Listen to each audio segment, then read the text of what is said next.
जय हिंद साथियों, स्वागत है आपका अपने चैनल पे।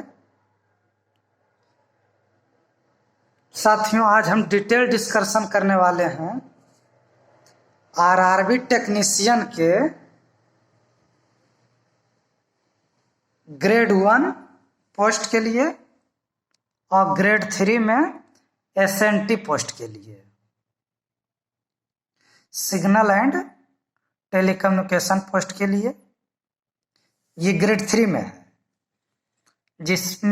जिसका योग्यता क्या है, और ग्रेड 1 जिसमें कि 1092 सीट है, इसके लिए क्या योग्यता है, कौन कौन लोग इसमें अप्लीकेबल हैं, कौन कौन अप्लाई कर सकते हैं, क्या योग्यता है, इन सभी के बारे में डिटेल डिस्कशन करने वाले हैं। तो चलिए स्टार्ट करते हैं और ध्यान से सुनिएगा और बारी बारी से देखिएगा। इसमें आपको हम ये भी बताने वाले हैं कि कौन सा जोन ग्रेड 1 वाले टेक्नीशियन ग्रेड 1 वाले के लिए बेस्ट है, कि इसमें ज़्यादा सीट है और भीड़ कम हो सकता है। तो साथियों, सबसे पहले हम लोग डिस्कशन कर लेते हैं कि कौन कौन लोग ग्रेड 1 में अप्लाई कर सकते हैं। तो साथियों, जैसा कि हम देखते हैं कि पहले ऐसा नहीं आता था, इस बार रेलवे में टेक्नीशियन ग्रेड 1 का पोस्ट आया है, जो कि हर बार प्रमोशन से भर लिया जाता था। हर बार टेक्नीशियन का, रेलवे टेक्नीशियन का ग्रेड 3 का ही वैकेंसी आता था और उसी के जरिए इंटरनल एग्जाम कंडक्ट कराने के बाद ग्रेड 1 में प्रमोट कर दिया जाता है।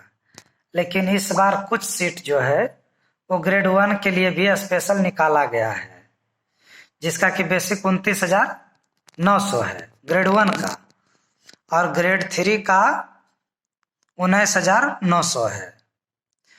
तो चूंकि पोस्ट हाइयर है, पे स्केल भी हाइयर है 29,900, तो डिग्री भी इसके लिए हाइयर चाहिए। तो इसके लिए आपका डिग्री है कि बैचलर डिग्री होना चाहिए। बैचलर डिग्री मीन्स बीटेक, किससे? इलेक्ट्रॉनिक्स से, कंप्यूटर साइंस से, टेलीकम्युनिकेशन से और फिजिक्स से। फिजिक्स मेन स्ट्रीम होना चाहिए। इतना सब्जेक्ट से आपको ग्रेजुएशन रहना चाहिए, बैचलर डिग्री। अगर आप बीटेक भी कर रहे हो तो इलेक्ट्रॉनिक्स आपका मेन ब्रांच रहना चाहिए, फिर आपका कंप्यूटर साइंस ब्रांच रहना चाहिए, सिग्नल एंड टेलीकम्युनिकेशन रहना चाहिए और फिजिक्स ब्रांच रहना चाहिए। ये आपका हो गया बीटेक में।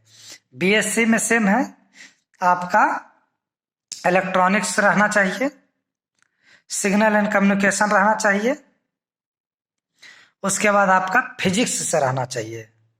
फिजिक्स मेन रहना चाहिए। सब्सिडरी में जो भी पेपर हो जाए, लेकिन फिजिक्स मेन स्ट्रीम होना चाहिए। जैसे आदमी अगर जो मैथ ऑनर्स लेता है तो उसमें भी फिजिक्स और केमिस्ट्री ऑप्शनल पेपर में रहता है, तो वो अप्लाई नहीं कर सकते हैं। वो अप्लाई कर सकते हैं जो फिजिक्स लिए हैं और ऑप्शनल में मैथ या केमिस्ट्री कोई भी हो, उससे कोई मतलब नहीं है। कोई भी सब्जेक्ट ऑप्शनल में हो जाए, लेकिन मेन पेपर में क्या होना चाहिए? मेन पेपर में आपको फिजिक्स होना चाहिए, स्ट्रीम फिजिक्स होना चाहिए, वो अप्लाई कर सकते हैं। बाकी वो लोग अप्लाई कर सकते हैं 3 ईयर डिप्लोमा जो किए हुए हैं। 3 ईयर डिप्लोमा जो इलेक्ट्रॉनिक्स से, कंप्यूटर साइंस से, फिजिक्स से किए हुए हैं, तो वो अप्लाई कर सकते हैं। तो इसमें स्पष्ट तरीके से कहा गया है कि कौन कौन लोग नहीं भर सकते हैं।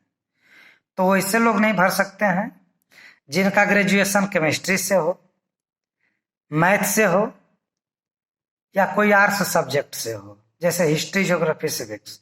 तो ये सभी लोग ग्रेड 1 में अप्लाई नहीं कर सकते हैं। अब डिप्लोमा में आ जाइए। तो डिप्लोमा में जो लोग इलेक्ट्रिकल इंजीनियरिंग से किए हैं, जो लोग मैकेनिकल इंजीनियरिंग से किए हैं, जो लोग सिविल इंजीनियरिंग से किए हैं, वो लोग टेक्नीशियन ग्रेड 1 को अप्लाई नहीं कर सकते हैं। एलपी अप्लाई कर सकते हैं। जो लोग इलेक्ट्रिकल से और मैकेनिकल से डिप्लोमा किए हैं वो एलपी अप्लाई कर सकते हैं। बीटेक भी जो मैकेनिकल और इलेक्ट्रिकल से किए वो भी अप्लाई कर सकते हैं, लेकिन एलपी टेक्नीशियन ग्रेड 1 में या टेक्नीशियन ग्रेड 3 में, टेक्नीशियन ग्रेड 3 में तो डिप्लोमा अप्लाई कर ही नहीं सकता है, उसमें तो सिर्फ और सिर्फ ITI अप्लाई कर सकते हैं, और इंटरमीडिएट जो कि PCM फिजिक्स केमिस्ट्री मैथ जिनका सब्जेक्ट हो वो ग्रेड 3 अप्लाई कर सकते हैं। लेकिन ग्रेड 1 में डिप्लोमा वाले अप्लाई कर सकते हैं, लेकिन जिनका इलेक्ट्रिकल और